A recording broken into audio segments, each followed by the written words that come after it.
अस्सलाम वालेकुम जी। I hope you are doing good. This is advocate Usman Abid and you are watching the law session. आज के session में हम चैप्टर नंबर 6 करेंगे स्पेसिफिक रिलीफ एक्ट का। ये रिलेटेड है डेक्लेरेटरी डिक्रीज से। बहुत इंपॉर्टेंट टॉपिक है। उसकी रीज़न ये है कि जो सिविल साइड की प्रैक्टिस है उसमें जो 70 to 80% सूट्स फाइल किए जाते हैं कोर्ट्स में, वो डेक्लेरेटरी सूट्स होते हैं, जिनको उर्दू में दावा इस्तकरार हक़ कहते हैं। ये बहुत इंपॉर्टेंट टॉपिक है। मोस्टली मैंने जैसे कहा कि 70 to 80% जो सूट्स हैं वो इसी के अंडर फाइल किए जाते हैं। अब ये डेक्लेरेटरी सूट होता क्या है, दावा इस्तकरार हक़ होता क्या है? अगर इसको डेक्लेरेशन का मतलब हम देखें तो इसका मतलब है ऐलान करवाना। कोर्ट से आपने डिक्लेयर करवाना है। क्या डिक्लेयर करवाना है? कि आपका कोई एक लीगल राइट है जो कि लॉ ने आपको दिया है, कोई आपका लीगल स्टेटस है जिसको कोई अदर पर्सन डिनाई कर रहा है, उसको आप कोर्ट के थ्रू डिक्लेयर करवाते हैं कि ये मेरा राइट है। सिंपल वर्ड्स में अगर हम इसको करें, अब इसमें चैप्टर में दो ही सेक्शंस हैं, section 42 and section 43। Section 42 the title is discretion of court as to declaration of status or right. पहली बात, जैसे कि पीछे भी हम पढ़ते आ रहे हैं, ये जो डेक्लरेशन का सूट है, डेक्लरेटरी सूट, ये भी एक डिस्क्रिशनरी रिलीफ है। ज़रूरी नहीं है कि आपने सूट फाइल करना है और आपकी फ़ेवर में ही होना है। ये डिपेंड करता है, कोर्ट की डिस्क्रेशन है। अगर आप अपना वो राइट इस्टेब्लिश करते हैं तो ही आपकी फ़ेवर में कोर्ट डिक्री पास करेंगी। तो पहली बात डिस्क्रेशनरी रिलीफ है। Discretion of court as to declaration of status or right. Any person entitle to any legal character or to right as to any property. पहली बात, एनी पर्सन यानी कोई भी पर्सन जिसके पास या तो कोई लीगल स्टेटस है या कोई लीगल राइट है जो कि कानून ने उसको राइट दिया है, वो सूट फाइल कर सकता है। पहली बात। अब लीगल कैरेक्टर ये क्या होता है? देखें, लीगल कैरेक्टर जैसे फॉर इंस्टेंस ए बी का लीगल एयर है, वो ये कोर्ट से डिक्लेयर करवा सकता है। ए बी का सन है, लेजिटमेसी अगर क्वेश्चनेबल हो या कोई इसको डिनाई कर रहा हो किसी पर्सन की, तो वो कोर्ट के थ्रू। नेक्स्ट आ जाता है किसी ने अपनी डेट ऑफ बर्थ को अगर कोई डिनाई कर रहा है किसी पर्सन की, वो कोर्ट में सूट फाइल कर सकता है। सो कहने का मतलब ये है, कोई भी लीगल स्टेटस किसी भी पर्सन का which is going to be denied by any other person, वो कोर्ट में जाके डिक्लेयर करवा सकता है कि मेरा लीगल कैरेक्टर ये है, मेरा लीगल स्टेटस ये है। Second thing, right to property. अब यहाँ पे इस सेक्शन में मेंशन नहीं किया गया that property is going to be movable or immovable, which means कि इसमें दोनों इंक्लूडेड है। मूवेबल या इमूवेबल प्रॉपर्टी के रिगार्डिंग अगर किसी पर्सन का कोई राइट है और उसको कोई पर्सन डिनाई कर रहा है तो वो कोर्ट में जाके डिक्लेयर करवा सकता है। देखें यहाँ पे वर्ड जो है पर्सन, एनी पर्सन एंटाइटल्ड, यानी उसका जो लीगल स्टेटस है या जो उसका लीगल राइट है वो उसको किसी कानून ने दिया हो और कोई बंदा उसको इनकार करे तो फिर वो कोर्ट में ये डेक्लरेटरी सूट फाइल करता है। Any person entitled to any legal character or to right as to any property, यहाँ तक हम क्लियर कर चुके हैं। May institute a suit against any person denying or interested to deny.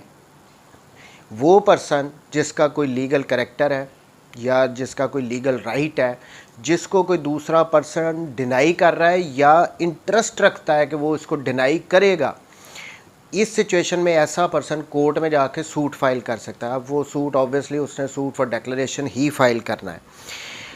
To deny his title such character or right and the court may in its discretion, यानी discretionary relief है, may there in make there in a declaration that he is so entitled, यानी ये court की discretion है कि वो declare कर दे कि हाँ ये इस बंदे का ये लीगल कैरेक्टर है, हाँ ये इस बंदे का ये लीगल राइट है regarding this property which can be movable or immovable.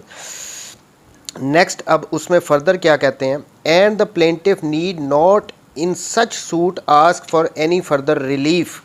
अब यहाँ पे ये कह रहे हैं, जो अभी तक इस हम सेक्शन 42 को जब हमने पढ़ा तो हमें क्या क्लियर हुआ कि कोई भी पर्सन जिसका कोई लीगल कैरेक्टर है या जिसका किसी भी किस्म की प्रॉपर्टी के रिगार्डिंग कोई राइट है, जिसको कोई दूसरा पर्सन डिनाई कर रहा है या उसने अभी नहीं किया, वो इंटरेस्ट रखता है कि वो डिनाई करेगा, इस सूरत में ऐसा पर्सन जिसके पास वो लीगल राइट था या लीगल करेक्टर था, वो कोर्ट में एक सूट फाइल कर सकता है। और कोर्ट की ये डिस्क्रेशन है कि अगर तो वो अपने केस को इस्टेब्लिश करता है। देखें, हर केस के अपने फैक्ट्स होते हैं। मैं आगे फर्दर इसमें जाके डिक्लेरेशन को मज़ीद इस पर जनरल डिस्कशन एंड पे करूँगा, लेकिन अभी के लिए तो कोर्ट की ये डिस्क्रेशन है कि वो उसका ये लीगल राइट जो है या लीगल करेक्टर है, उसके रिगार्डिंग डेक्लरेटरी डिक्री पास कर सकती है कि यस, इस बंदे का ये लीगल करेक्टर है, इस बंदे का इस प्रॉपर्टी के रिगार्डिंग ये लीगल राइट है। और इसमें फर्दर आगे यहाँ पे ऐड किया है एंड वाली लाइन में, and the plaintiff need not in such suit ask for any further relief. तो यहाँ पे ये कह रहे हैं कि प्लेंटिफ को ज़रूरत नहीं है कि इसके साथ साथ डेक्लरेशन मांग रहा है कि डिक्लेयर करो जी कि मेरा ये राइट है, उसके साथ कोई वो फर्दर रिलीफ भी मांगे। यहाँ ये जनरल प्रिंसिपल बता दिया गया है कि अगर आपने लीगल राइट डिक्लेयर करवाना है, कोई अपना लीगल करेक्टर, उसके रिगार्डिंग डेक्लरेटरी डिक्री आपने लेनी है, तो सिर्फ आप डेक्लरेशन का सूट फाइल कर दो, आपको कोई और बात फर्दर और कोई रिलीफ लेने की ज़रूरत नहीं है। अब यहाँ पे इसके साथ जो एक प्रोवाइज़ो ऐड की गई है इस जनरल सेक्शन के साथ, वो बड़ी इंपॉर्टेंट है। देखिए, लास्ट लाइन में हमें क्या बताया गया था, and the plaintiff need not in such suit ask for any further relief, के जब आपने अपना राइट डिक्लेयर करवाना है तो आपको ज़रूरत नहीं है कि आप फर्दर कोई और भी रिलीफ उसके साथ मांगो। जनरल प्रिंसिपल जनरल सेक्शन में सेक्शन 42 में हमें ये कह दिया गया। प्रोवाइज़ो में क्या कहा गया है, provided that no court shall make any such declaration, कि कोर्ट डिक्लेरेशन की डिक्री पास नहीं करेगी। किस सूरत में, वेयर द प्लेंटिफ, जहाँ पे मुद्दई ने, जो सूट का प्लेंटिफ है, being able to seek further relief that mere declaration of title omits to do so, कि जहाँ पे उस प्लेंटिफ के लिए उसको चाहिए था कि सिर्फ डेक्लरेशन ना मांगे, उसके साथ कोई फर्दर चीज़ भी उसके लिए मांगना ज़रूरी था, लेकिन उसने उसको ओमिट कर दिया, उसने वो फर्दर रिलीफ क्लेम नहीं किया, तो ऐसी सूरत में कोर्ट डेक्लरेटरी डिक्री पास नहीं करेगी। अब इसको एग्जांपल से समझते हैं। ए का एक प्लॉट है, उस पर वो पोजेसन में है बी के। अब यहाँ पे ए ने एक सूट फाइल किया फॉर द डिक्लेरेशन के कोर्ट डिक्लेयर करे कि ये मेरा राइट है, ये प्लॉट मेरा है, बट उसके साथ उसने पोजेसन क्लेम नहीं किया कि मुझे इसका कब्ज़ा भी दिलवाया जाए। तो क्या कोर्ट यहाँ पे क्या करेगी, सिर्फ डिक्लेरेशन मांगना उसके लिए कोई बेनिफिशियल तो नहीं है। कोर्ट से डिक्लेयर करवा लिया कि जी ठीक है, ये आपका राइट है, ये प्लॉट आपका है, लेकिन उसका फिर फ़ायदा क्या, उस डिक्लेरेशन को लेके फिरने का क्या फ़ायदा। फर्दर यहाँ पे उसको चाहिए था कि ए साथ ये भी क्लेम करता कोर्ट में कि मुझे इसका पोजेसन भी ले के दें, या फिर मुझे इसको फर्दर रोका जाए कि दोबारा कभी मुझे डिस्पोजेस ना करे। सो कहने का मतलब ये है कि जहाँ पे डिक्लेरेशन के साथ कोई दूसरा रिलीफ मांगना भी ज़रूरी हो, और अगर प्लेंटिफ ने वो रिलीफ नहीं मांगा तो कोर्ट डिक्लेरेशन की भी डिक्री नहीं देगी। सो सिंपल वर्ड्स में कर दें कि जब डिक्लेरेशन मांगनी है, डिक्लेरेशन का सूट हमने फ़ाइल करना है, तो उसके साथ हमें अगर फर्दर रिलीफ हमारा बनता है तो वो भी हमने क्लेम करना है, वरना हमें कोर्ट डिक्लेरेशन की भी डिक्री नहीं पास करेगी। अब इसके साथ जो एक्सप्लेनेशन ऐड की गई है वो बड़ी इंपॉर्टेंट है। A trustee of a property is a person interested to deny. अब यहाँ पे ऊपर हमने जब मेन सेक्शन पढ़ा था तो उसमें हमने दो बातें पढ़ी थी कि ऐसा पर्सन जो कि डिनाई कर रहा हो किसी के लीगल राइट को, उसके अगेंस्ट आप सूट फाइल कर सकते हो, या ऐसा पर्सन जो कि इंटरेस्टेड टू डिनाई हो, यानी अभी उसने नहीं किया, इन फ्यूचर वो कर सकता है, तो उन दोनों के अगेंस्ट हम डेक्लरेटरी सूट फाइल कर सकते हैं। अब इस एक्सप्लेनेशन में हमें क्या कह रहे हैं, A trustee of a property is a person interested to deny, कि जो एक प्रॉपर्टी का ट्रस्टी होता है ना, वो इंटरेस्टेड टू डिनाई जो पर्सन है उसकी कैटेगरी में शामिल होगा। कैसे, किस सिचुएशन में, a title adverse to the title someone who is not in existence, यानी उस पर्सन के टाइटल के एडवर्स में एक ट्रस्टी जो है वो इंटरेस्टेड टू डिनाई पर्सन की कैटेगरी में फॉल कर सकता है, जो कि पर्सन अभी एग्जिस्टेंस में नहीं है, विच इज़ अनबॉर्न, अभी वो दुनिया में आया ही नहीं है, लेकिन उसके अगेंस्ट वो जो ट्रस्टी है वो इंटरेस्टेड टू डिनाई पर्सन की कैटेगरी में आ जाएगा। And for whom if in existence he would be a trustee, तो अगर वो एग्जिस्टेंस में इस टाइम होता तो उसके अगेंस्ट ट्रस्टी ने होना था इंटरेस्टेड टू डिनाई। सो ये इसको एक एग्जांपल से अगर हम क्लियर कट समझें, ए ने अपनी प्रॉपर्टी बी को दी, बी ट्रस्टी है उस प्रॉपर्टी में, लेकिन ए ने साथ ये भी कर दिया कि वो ट्रस्टी तब तक है जब तक कि उसका पोता या उसका बेटा जो कि अभी दुनिया में नहीं आए, वो दुनिया में नहीं आए तब तक, वो जब आ जाएंगे तो ये टाइटल उसके पास ट्रांसफ़र हो जाएगा। अब चूंकि वो अभी तक स्टिल अनबॉर्न है, तो यहाँ पे इंटरेस्टेड टू डिनाई की पर्सन कैटेगरी में इन फ्यूचर हो सकता है कि वो जब बच्चा पैदा हो जाए और वो आके कहे कि ये प्रॉपर्टी मुझे दे दो, बट यहाँ पे बी जो ट्रस्ट किया था जिसको ए ने, वो इनकार कर सकता है। हो सकता है इन फ्यूचर में वो कहे नहीं जी नहीं, ये तो मेरे पास है, मेरे पास टाइटल है, आपका इसके कोई लेना देना नहीं, आपकी तो उस वक्त बर्थ ही नहीं हुई थी। तो यहाँ पे कह रहे हैं कि जो अनबॉर्न होंगे, जो एग्जिस्टेंस में नहीं है, उनके अगेंस्ट भी ये पर्सन जो है इसको इंटरेस्टेड टू डिनाई की कैटेगरी में हम लेंगे। अब इसके साथ जो सेक्शन 42 के साथ जो इलस्ट्रेशंस दी गई हैं, उनमें से जो सिंपल हैं जिनसे हमारे ये कॉन्सेप्ट डेक्लरेटरी सूट का इजी होगा, मैं सिर्फ वो करूँगा। जिनमें से नंबर 1 ए जो इलस्ट्रेशन है, A is lawfully in possession of certain land. A के पास एक प्रॉपर्टी है, वो लॉफुली इन पोजेशन है, वो उसका मालिक है, उसके पास उसका पोजेशन है। The inhabitants of neighboring village claim a right of way across the land, but जो साथ वाले जो विलेज के जो इनहेबिटेंट्स हैं, जो लोग हैं, वो कहते हैं कि जी हमारा तो इस प्रॉपर्टी में से राइट ऑफ वे है, हमारा तो गुजरने का रास्ता है ये इस प्रॉपर्टी में से। A may sue for declaration that they are not entitled to rights of claim. तो यहाँ पे जो ए है, जिसकी वो प्रॉपर्टी है, जिसकी वो लैंड है, जिसमें से जो दूसरे विलेज के लोग कह रहे हैं कि हमारा गुजरने का रास्ता है, हमारा राइट ऑफ वे है, ए कोर्ट में जाके एक सूट फाइल कर सकता है कि जी मैं इस प्रॉपर्टी का मालिक हूँ, ये इसके डॉक्यूमेंट है, मेरा लीगल राइट है, इनका क्या लेना देना इसके साथ। तो आप डिक्लेयर करें कि ये मेरा राइट है, मेरा इसमें ये प्रॉपर्टी मुझसे बिलोंग करती है, इसमें किसी का कोई राइट ऑफ वे नहीं है। ये एक किस्म का नेगेटिव डेक्लरेशन वो कोर्ट से करवा रहे हैं। सो यहाँ पे ये डेक्लरेशन की पहली इलस्ट्रेशन है। Next important illustration B. अब ये जो एक्सप्लेनेशन हमने पढ़ी सी, ये उसको भी ऑलमोस्ट कवर करती है।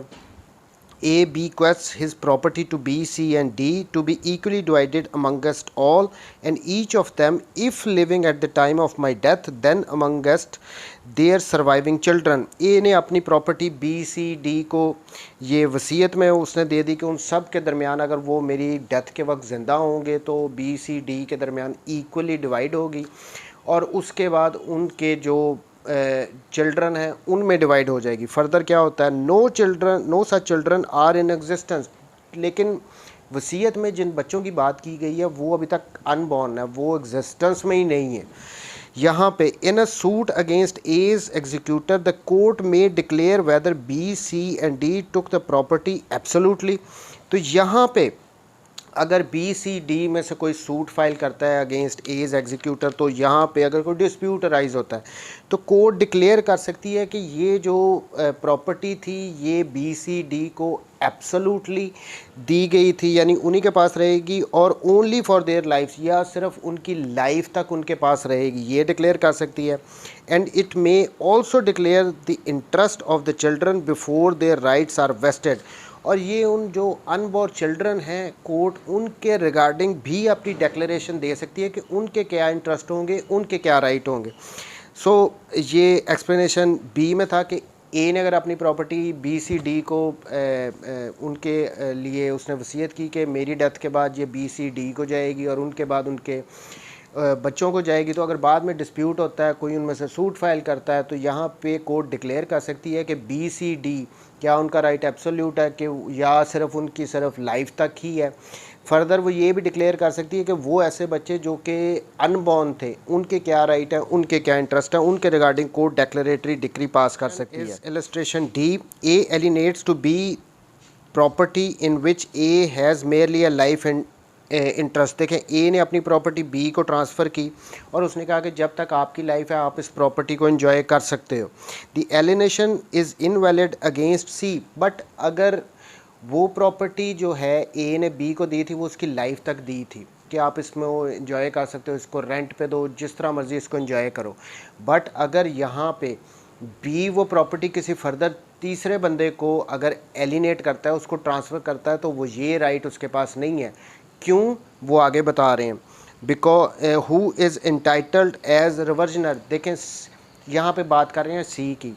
ए ने प्रॉपर्टी दी बी को, लाइफ टाइम एंजॉय करो।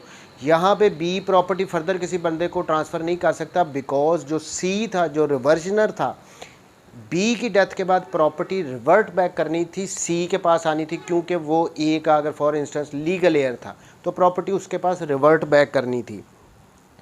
The court may in a suit by C against A and B declare that C is so entitled। तो यहाँ पे अगर C चाहे वो अगर B किसी फर्दर बंदे को प्रॉपर्टी एलिनेट कर रहा है तो C कोर्ट में जाके कह सकता है कि डिक्लेयर करें जी कि ये मेरा राइट है, इसको तो लाइफ टाइम के लिए B को दी थी, ये फर्दर आगे किसी को दे ही जा रहा है, तो कोर्ट यहाँ पे डिक्लेरेटरी डिक्री पास करेगी। Next illustration G. A is in possession of certain property. A के पास किसी प्रॉपर्टी का पोजेशन है। B alleging that he is the owner of the property. लेकिन बी एलेज कर रहा है कि जी वो इस प्रॉपर्टी का ओनर है। Requires A to deliver to it to him, और साथ है ए को कह रहा है कि ये इसका प्रॉपर्टी का पोजेशन भी मुझे ट्रांसफ़र करो। इस सूरत में A may obtain a declaration of his right to hold property. तो यहाँ पे ए कोर्ट में जाके सूट फाइल कर सकता है, सूट फॉर डिक्लेरेशन, दावा इस्तकरार हक़ कि जी ये प्रॉपर्टी मेरा राइट है, मेरे पास इसकी रजिस्ट्री है, मैंने इसको ख़रीदा है। ये थर्ड पर्सन आके खाम खाई कही जा रहा है कि जी ये प्रॉपर्टी उसकी और उसको मैं पोजेशन ट्रांसफ़र करूँ, तो वो डिक्लेरेटरी डिक्री कोर्ट से ले। Next section is section 43 effect of declaration, कि ये जो कोर्ट डिक्लेरेटरी डिक्री पास करेगी इसका इफ़ेक्ट क्या होगा। A declaration under this chapter is binding only on the parties to the suit persons claiming through them respectively.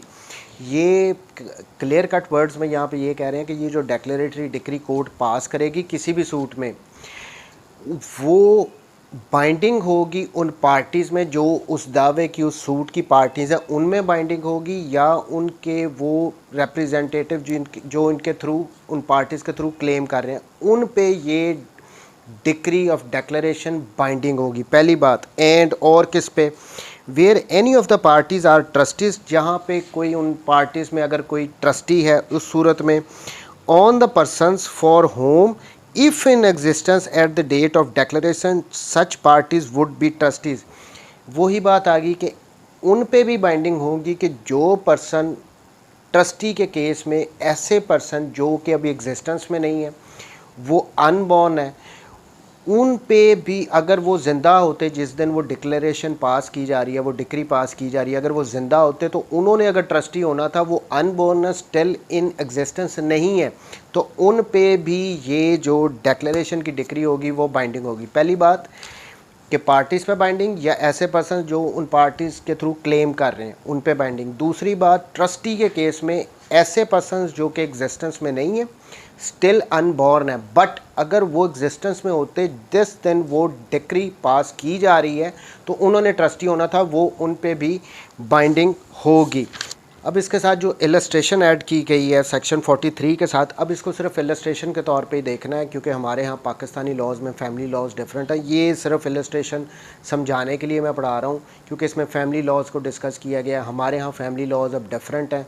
ये 1877 का specific relief act बनाया गया है। सो सिर्फ समझने की हद तक इस इलस्ट्रेशन को देखते हैं, क्योंकि ये इफ़ेक्ट ऑफ जो डिक्लेरेशन है 43 के सेक्शन में बताया गया कि किन किन पे बाइंडिंग होती है ये डिक्लेरेशन, ये उसको समझाने के लिए इलस्ट्रेशन है। A Hindu in a suit to which B his alleged wife and her mother as defendant seeks a declaration that his marriage was duly solemnized and an order for restitution of his conjugal right, the court makes declaration and order। यहाँ पे ए ने B के against एक suit file किया कि ये मेरी wife है, और कोर्ट डिक्लेयर करेगी ये मेरी वाइफ है, हमारी जो मैरिज है वो ड्यूली सोमनाइज्ड हुई थी, और ये आके अपने कॉन्जुगल राइट्स वगैरह जो है वो अदा करे। ये कोर्ट ने फिर इस पे ऑर्डर पास कर दिया कि यस ए बी की वाइफ है, ये डिक्लेरेशन कोर्ट ने दे दी। C claiming that B is his wife, अब एक सी एक थर्ड पर्सन है, वो उसने भी सूट फाइल कर दिया कि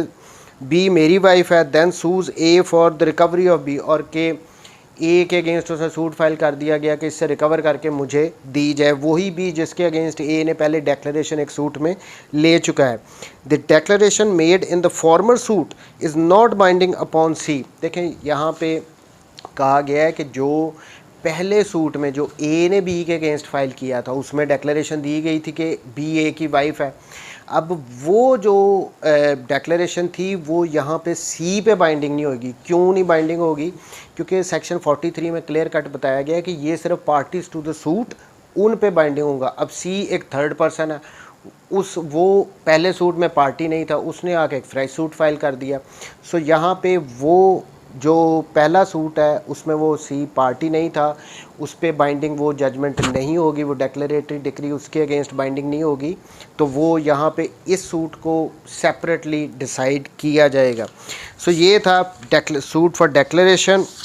दावा इस्तकरार हक, दो ही इसमें सेक्शन हैं। देखिए ये बड़ा इंपॉर्टेंट सेक्शन है 42 एंड 43 के दावा इस्तकरार हक। अब ये इसकी लिमिटेशन क्या होती है?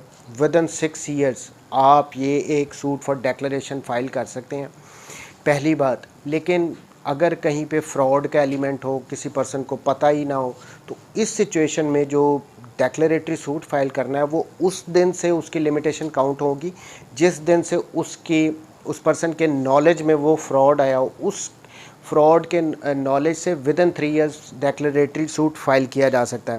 हमारी नॉर्मल प्रैक्टिस में जो ये होता है कि जो दावा इस्तकरार हक मोस्टली फ़ाइल किए जाते हैं वो गिफ्ट को चैलेंज किया जाता है कि कोई अगर फादर ने अपने बेटों के नाम एक अपनी ज़िंदगी में ये गिफ्ट कर दिया गया हो, तो फिर बाद में जो बेटियां होती हैं वो बाद में लेटर ऑन जाके कम समटाइम्स 30 साल बाद, 40 साल बाद, 50 साल बाद उनके बच्चे आके उस गिफ्ट को चैलेंज करते हैं। वहाँ पे वो क्या सूट फाइल करते हैं? वो डेक्लरेशन का सूट फाइल करते हैं कि ये जो गिफ्ट किया गया था ये गिफ्ट नहीं किया गया था, ये फ्रॉडेंटली किया गया था। हम चूँकि बेटियां हैं या बेटियों के आगे बच्चे हैं तो हमारी फेवर में ये डिक्लेयर किया जाए कि ये प्रॉपर्टी हमारी है और इसका पोजेसन भी हमें दिलवाया जाए। मोस्टली जो सिविल के मेजर सूट्स होते हैं उनमें यही आते हैं कि गिफ्ट को चैलेंज किया जाता है बेटियों की तरफ से या उनके बच्चों की तरफ से, कि जो बेटों की फेवर में, उनके भाइयों की फेवर में जो सूट फाइल किए गए थे, वो जो गिफ्ट किए गए थे वो